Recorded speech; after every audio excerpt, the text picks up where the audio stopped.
Entonces estos son 8 principios y uno noveno que después lo vamos a ver.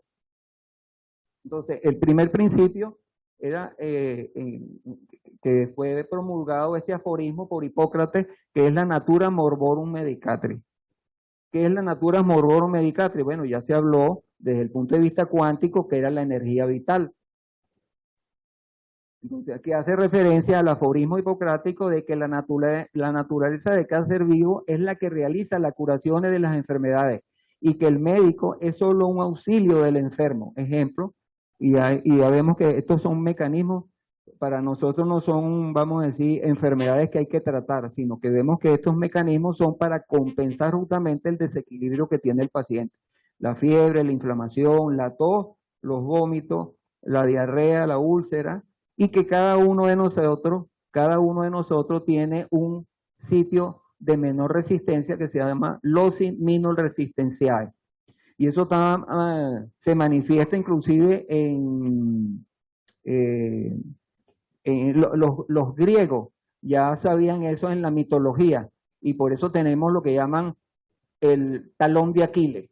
Entonces cada uno de nosotros tiene un talón de Aquiles. O sea, Aquiles era un semidios que le hicieron una inmersión en unas aguas divinas y él no se moría aunque no sé si ustedes vieron Caballo de Troya. La única forma de matarlo era su talón. Entonces nosotros tenemos un talón de Aquiles. Cada quien tiene una forma muy particular de enfermarse. Y unos son a nivel pulmonar, inclusive uno está crónicamente, tiene síntomas, y yo le digo que es como una mochila, que uno durante toda su vida va acumulando síntomas. Entonces unos son estreñidos, otros tienen flujo, otros les duele la cabeza, otros duermen mal, etcétera, etcétera. Entonces eso es lo que se llama el sitio de menor resistencia. Se llama loci minor resistentiae. Luego tenemos la ley de la semejanza. Siempre Hahnemann decía que había 2 principios en latín, que era similia similium curanto, o el contrarias contrarias curanto. O sea, lo que se cura con lo similar y lo que se cura con los contrarios. Lo contrario es, vamos a decir, de una manera, no me gusta decir alopatía, sino medicina convencional. Si yo tengo una diarrea, yo doy antidiarreico. Si yo tengo una inflamación, doy un antiinflamatorio. Pero siempre el efecto primario del medicamento farmacéutico te va a dar efecto secundario y tiene una acción secundaria y síntomas secundarios. O sea, el que tiene diarrea y tú le das un antidiarreico, después va a tener estreñimiento. En cambio, en homeopatía se llama similia similium curanto, este que está aquí, este aforismo que está aquí. O sea, tenemos la persona sana, ¿ok? Que se le da el medicamento homeopático ya preparado, y eso se hace, vamos a ver el principio que se llama de experimentación pura, y entonces produce síntomas en esa persona sana. Y luego esa persona que está enferma se le da el mismo medicamento, pero ya preparado y potenciado, y entonces el paciente se cura. Entonces, este es el principio de la similitud. Nosotros vemos que debe existir similitud entre la energía del medicamento y el trastorno energético del paciente. Esta ley dice que las enfermedades se curan con sustancias que producen efectos semejantes a los síntomas de la enfermedad. Por ejemplo, para curar la diarrea se da un medicamento que produce diarrea. Para la tos, un medicamento que ocasiona tos. Por ejemplo, la ipecacuana se utilizaba mucho, hace mucho tiempo, para producir vómito y producir tos. Pero nosotros utilizamos la ipeca preparada de una manera, vamos a decir, homeopática, potenciada, y la utilizamos cuando hay tos, cuando hay esa tos que produce vómito. O sea, con lo similar curamos lo similar. Luego tenemos el tercer principio, que es la experimentación pura. Vamos a decir, dentro de las medicinas y es la única que utiliza personas sanas para hacer experimentación. Nosotros en homeopatía no se utilizan animales, no se usan hámster, ni se utilizan monos, no se utilizan, sino personas sanas para experimentar los medicamentos homeopáticos. Y eso también se hace a doble ciego. Se prepara el medicamento homeopático y hay una tercera persona que le da el medicamento, vamos a decir, al experimentador, pero esa tercera persona es el que conoce dónde está el placebo y el medicamento. Y el que está experimentando, por ejemplo, si yo quisiera hacer una experimentación con 20 de los que están acá, la persona que está preparando los medicamentos con número me va a decir cuál es el que tiene el placebo. Él es el que sabe el que tiene el placebo, pero yo no. Entonces yo se los doy, hacemos la experimentación con ustedes y ustedes van anotando cada vez que van consumiendo ese medicamento. Así es que se hace la experimentación pura. Todos los días van anotando los síntomas que van apareciendo. Entonces, eso solamente lo tiene la homeopatía. Entonces, es experimentación porque constituye un elemento de investigación de los efectos que ciertas sustancias producen en el hombre, aplicando el método científico. Es pura debido a que se realiza en el hombre, entre comillas, relativamente sano y con sustancias puras simples o en su estado natural. Después ustedes van a ver, aunque nosotros, si yo quisiera hacer experimentación pura con ustedes que están acá, supuestamente nosotros que estamos aquí estamos sanos, pero nosotros tenemos nuestro sitio, nuestro lado flaco. Aquí tienen problemas de dismenorreico, tienen problemas de insomnio, les duele la cabeza, son estreñidos, pero supuestamente tienen una manera de reaccionar muy particular. Estos síntomas que son recogidos de la experimentación pura están anotados y están en lo que llaman materias médicas. Y este es el segundo libro que utilizamos en homeopatía, que se llama Materia Médica. Entonces aquí están una de las, vamos a decir, de las materias médicas que nosotros más utilizamos, que son más sencillas, es esta que tiene aproximadamente 300 monografías de experimentación que se han hecho. Hay 3.000 medicamentos homeopáticos que se han experimentado. Inclusive actualmente se han experimentado medicamentos farmacéuticos, donde han hecho, sobre todo en Francia y en Alemania, han hecho experimentaciones puras. Pero este es uno de los que más utilizamos porque él está, vamos a decir, muy sintético y se llama Vanier, que es un francés. Después vamos a ver cuál de las escuelas hizo Vanier, que es la escuela francesa. Entonces, ese es el segundo libro. Y luego está, cuando nosotros tomamos el caso, vamos a ver, aquí tiene. Entonces, fíjense cómo es la secuencia de la experimentación. Se utiliza la droga o se utiliza la planta, porque vienen derivadas de los 3 reinos, y en el hombre sano. Y se utiliza la sustancia pura y se le administra. Luego se produce una enfermedad artificial porque él va anotando todos los síntomas diariamente hasta un número determinado de días, y luego esos síntomas aparecen como locales, generales y mentales. Cuando aparecen así se llama que están jerarquizados, o sea, desde los síntomas locales hasta los mentales. ¿Ok? Y estos son los generales. Por supuesto que los generales abarcan una gran cantidad de síntomas, pues.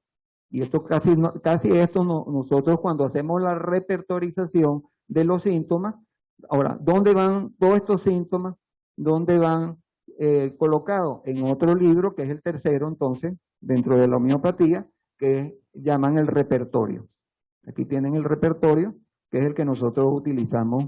Este es el repertorio manual, donde hacemos las prácticas cuando hacemos el posgrado, pero ya hoy en día existen repertorios ya digitalizados, pues, tanto para celulares como para las PC, donde te va colocando y te va llenando todos los síntomas del paciente y ya jerárquicamente le va a dar, y usted tiene varias formas para nosotros repertorizar, modalizando los síntomas, y entonces le aparece el medicamento que normalmente se asemeja por la ley de la semejanza a los síntomas que el paciente refiere. Bueno, así mismo, pues, es la misma secuencia. Hombre sano, se le administra la droga y le produce síntomas. Y eso lo va notando. Hay personas que son muy sensibles y hay esos medicamentos, hay veces que con el mismo placebo, acuérdense que el placebo como tal actúa hasta en un 40%. Y en todos los estudios a doble ciego siempre hay que descartar y la base es el placebo. Pero dentro de la homeopatía, el único que tiene reglas para administrar el placebo es la homeopatía. Solamente los investigadores en alopatía utilizan el placebo para hacer estudios a doble ciego, pero hasta ahí llega. En cambio nosotros en homeopatía, cuando vemos la ley de curación, yo lo que administro es placebo. Entonces yo administro el placebo y el paciente se sigue curando hasta el efecto que le haga el medicamento, hasta que yo veo que haga lo que se llama una rotación, que después le vamos a hablar en otro principio, que es una rotación miasmática. Entonces ahí es donde yo le puedo cambiar el medicamento. Luego tienen lo que llaman individualidad mórbida. Bueno, cada quien es muy particular, nadie es igual. O sea, yo veo 4 migrañas y cada migraña es diferente y cada migraña va a recibir un medicamento completamente diferente. En alopatía no, en alopatía le vamos a dar migraña a todos igualitos. O le vamos a dar, qué sé yo, acetaminofén o cualquier otro medicamento. Entonces hace alusión a que cada quien crea su propia patología, aunque se le clasifique dentro de un nombre nosológico, puesto que el hombre como entidad física, psíquica y social es totalmente diferente unos de otros, tanto en estado de salud como en estado de enfermedad. Todas estas que ustedes ven aquí son completamente diferentes, aunque las veamos iguales.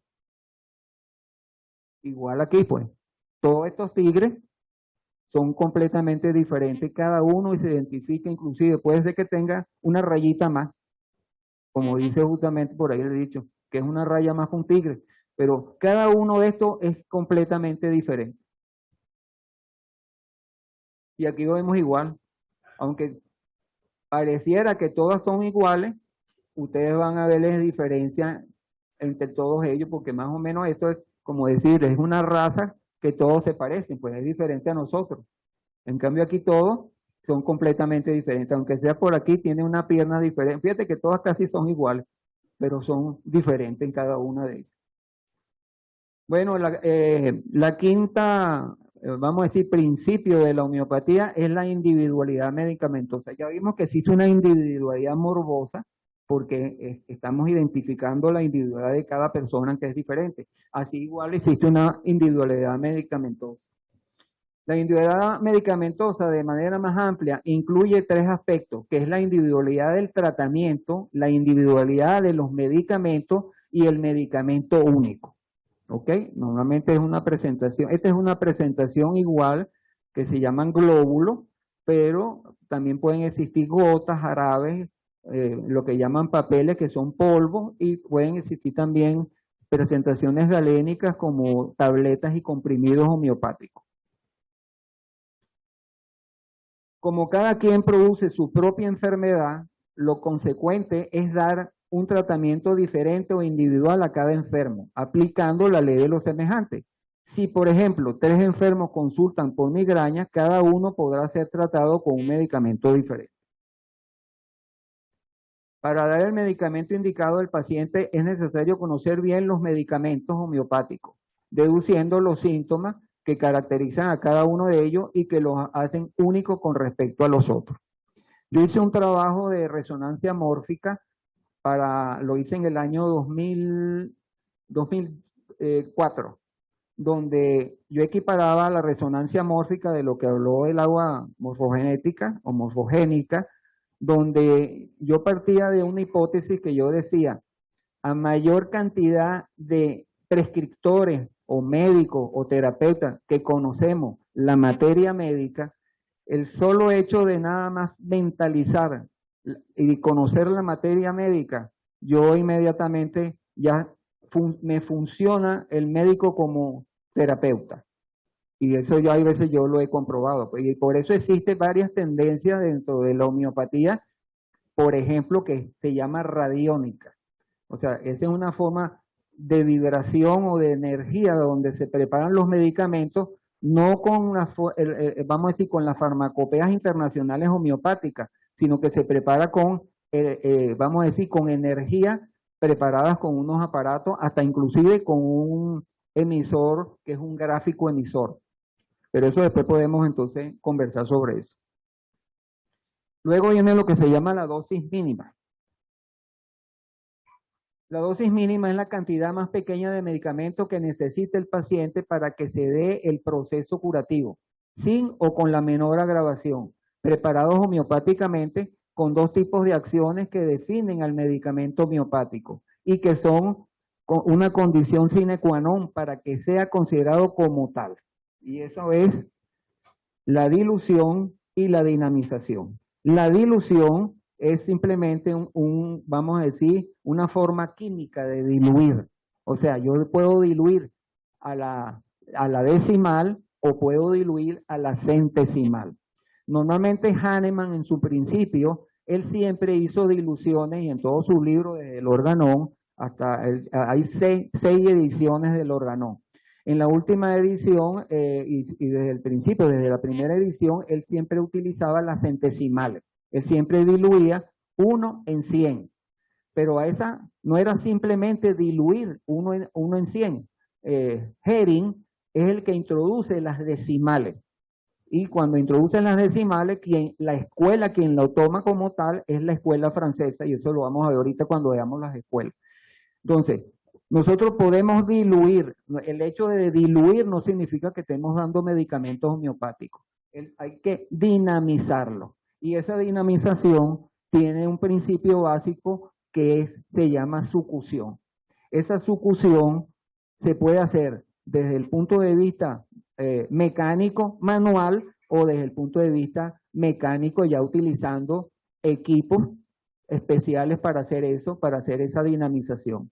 Cuando se hace manual, se le tiene que dar al medicamento una vez diluido, o sea, una vez en la dilución que uno quiera preparar, se le va a dar unos golpes sobre un libro, sobre una superficie dura, con una intensidad adecuada y a una frecuencia adecuada. No es que yo voy a bailar mambo y voy a agarrar el medicamento y voy a hacer, a tocar maraca. No, yo estoy preparando medicamentos homeopáticos, entonces yo le hago así 10 veces y ya está. No, eso tiene una forma muy particular para hacerlo. Inclusive cuando se hacen diluciones muy altas, aquí está, ¿qué pasó? Me fue para atrás. Cuando se hacen diluciones muy altas, claro, en la India agarran a los, qué sé yo, a 100 personas y las ponen a darle, cuando van a hacer las 50 milesimales, están ahí, qué sé yo, 4 horas dándole ahí, y cada vez haciendo y dándole. En cambio, modernamente ya estos dinamizadores, ¿verdad? Se llaman por fluxión continua. Este es un tipo, hay otros tipos que se pueden utilizar. Hacemos pausa. Ok, déjame terminar entonces los principios y ya terminamos. Ok, entonces ya saben lo que es la sucusión y lo que saben lo que es la dinamización. Claro, a mayor dinamización, o sea, a mayor, vamos a decir, dilución con sucusión, el medicamento va a actuar a niveles más profundos y a niveles energéticos más allá del cuerpo físico. Ya, y eso ya lo vieron a nivel cuántico cuando lo hicieron la explicación de Noriega.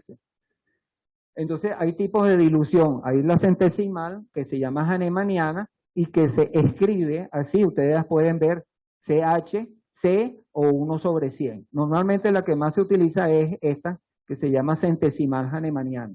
Entonces eso es que tú diluyes un cc de la tintura madre, ¿verdad? En 99% de alcohol, ¿verdad?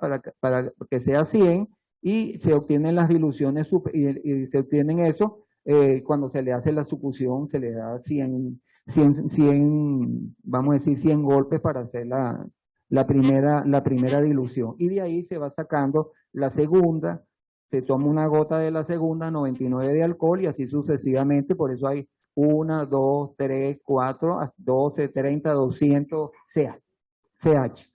Y estas son las decimales hahnemannianas que se escriben también con el número romano de 10. Pueden ser decimales, una X sola de 10 o 1/10. Y es un CC de la tintura madre de los 3 reinos, vegetal, mineral o animal, que se puede utilizar para preparar los medicamentos homeopáticos, y se utiliza, bueno, aquí me equivoqué, aquí es 9, ¿ok? Y se hace lo que se llama dinamizar haciendo la sucusión. Entonces, bueno, ya vemos que los principios de dinamización son principios biofísicos de dilución y sucusión. Entonces, aquí tienen la centesimal. Entonces, se prepara la tintura madre con las normas de la farmacopea homeopática. Hay varias farmacopeas, tenemos la alemana, la mexicana. Inclusive nosotros teníamos un modelo en la escuela que íbamos a hacer una farmacopea venezolana. Entonces, de esta se utiliza una gota y se completa con 99 gotas o sea, una parte con 99 partes de alcohol. Y después se va haciendo la primera, la segunda, la tercera, así, hasta diluciones de 1000, 10.000, 100.000, pero ya tiene que ser ya con aparatos especiales para que pueda hacer eso. Y esa es la forma que llaman sucusión. Bueno, entonces aquí igualizo. Tienen vegetal, animal y mineral, que vamos a decir la fuente principal para preparar las tinturas madres. Cuando es de planta, se hacen en forma de dilución, ¿verdad? Preparadas en líquido, y cuando son minerales, se hace trituración, ¿ves? Las sales se trituran, y luego de ahí se hace lo que se llama entonces la dinamización con la sucusión. Y aquí tienen, por ejemplo, este que está aquí es la decimal. Entonces, entre una voy diluyendo y aquí tenemos la sucusión, que es la dinamización. Ahí tienen. Esa es la forma de sucusión. Y aquí tienen un ejemplo, pues. Tienen la de Hering, que es decimal, y estas son las equivalencias entre las que llaman centesimales alemanianas. Si yo tengo una decimal, es 1/10. Si tengo 2 decimal, él viene a representar 1/100 porque es 2 veces decimal. Y entonces sería la primera centesimal. Y así sucesivamente voy agregándole 0, entonces esta sería la cuarta centesimal, donde yo veo que tiene un número de 0.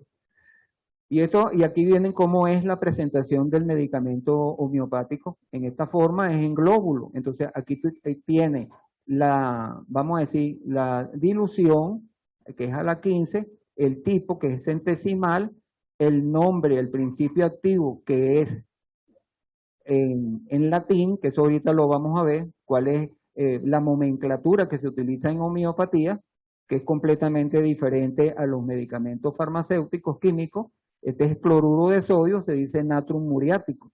Y entonces aquí tienen la presentación, los glóbulos, y bueno, y por detrás tendrá su código de barra, su fecha de caducidad, etcétera, etcétera. O sea, depende justamente el reglamento que se tiene para hacer las etiquetas. Ok, este es centesimal. El número, este es importante porque fíjense que cuando Noriega se habló de las células totipotenciales, ella habló de 6×10⁻18. Y nosotros tenemos dentro de la homeopatía lo que se llama el número de Avogadro. El número de Avogadro es parecido porque es 6,023×10⁻23. Eso es lo que significa un mol de sustancia cuando se va a preparar por el número atómico, ¿no? Que es la suma de los dos. Por ejemplo, si voy a preparar, por ejemplo, carbono 12, que es un isótopo, va a tener una cantidad de átomos hasta la 10⁻23. Después de eso viene representando como la centesimal 12. Después de la centesimal 12 ya no existen moléculas, ya no hay moléculas. Por ejemplo, fíjense aquí, ya vamos a ver. ¿Ve? Ese es el número de Avogadro, 6,023×10⁻23. Muy parecido al número de células que se iban a reproducir cuando se está formando el gameto, pues, con las células totipotenciales. Entonces, un mol de cualquier sustancia es la cantidad de sustancia que contiene tantas entidades elementales, átomos, electrones, moléculas, iones, como átomos hay en 12 gramos de isótomo. Ese es un ejemplo, ¿ok? Y aquí tienen más o menos cómo sería después de la dilución 12 centesimal, ya no hay moléculas, lo que hay es energía.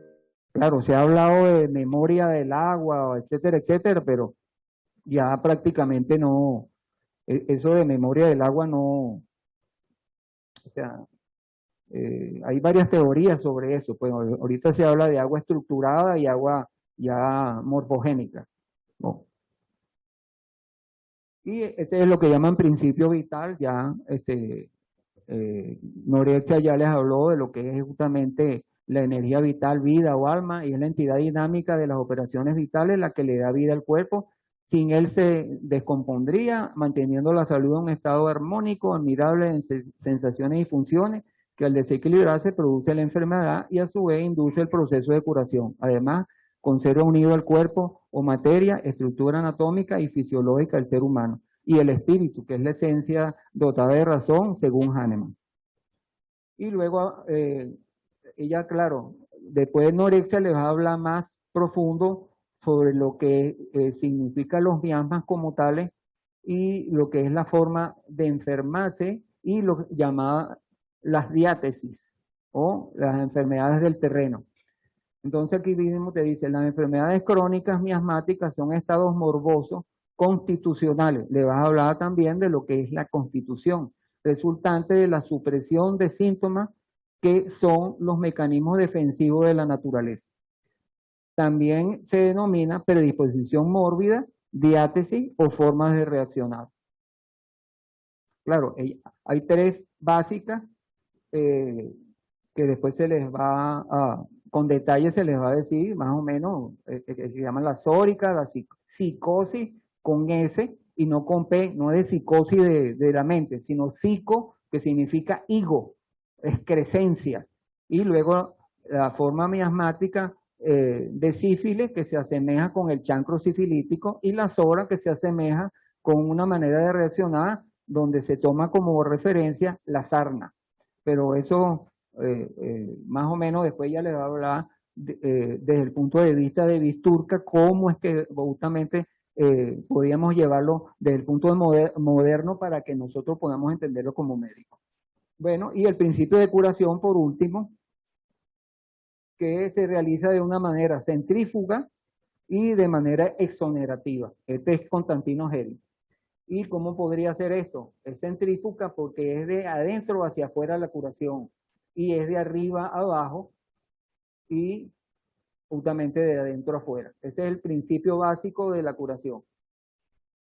Pero bueno, los que somos homeópatas son los que vemos más o menos cómo reacciona el paciente y ahí estaría implicado lo que se llama una rotación miasmática. Nosotros hacemos rotaciones, o sea, el principio de curación dice, lo primero que se cura es lo último que aparece, que es el motivo de consulta. Y lo último que se cura fue lo primero que apareció. O sea, si de repente tú das un medicamento homeopático y hay una exoneración de manera centrífuga, se va a dirigir desde las capas embrionarias, desde el endodermo hasta el ectodermo. Entonces le aparece una erupción al paciente. Entonces el paciente te llama, oye, tengo una erupción, ajá, ¿qué pasó? Esa erupción la tuve yo hace 20 años atrás. Ok, entonces ahí me está diciendo que hay un principio de curación. Lo primero que se cura es lo último que aparece, que es el motivo de consulta, pero el paciente tiene un antecedente donde justamente cuando uno le hace la historia se llama biopatografía, donde uno le pide hasta los antecedentes de los padres, de los abuelos y uno lo va anotando ahí. Y uno sabe más o menos cuál es la tendencia que tiene ese paciente a cómo enfermar por su diátesis, por diátesis familiares inclusive. Entonces esa es la ley de curación de Hering que no aparece en el organón, pero nosotros lo utilizamos con mucha frecuencia, pero más que todo por la clínica. Bueno, vamos a hacer un intermedio y entonces luego continuamos. ¿Tienen alguna pregunta?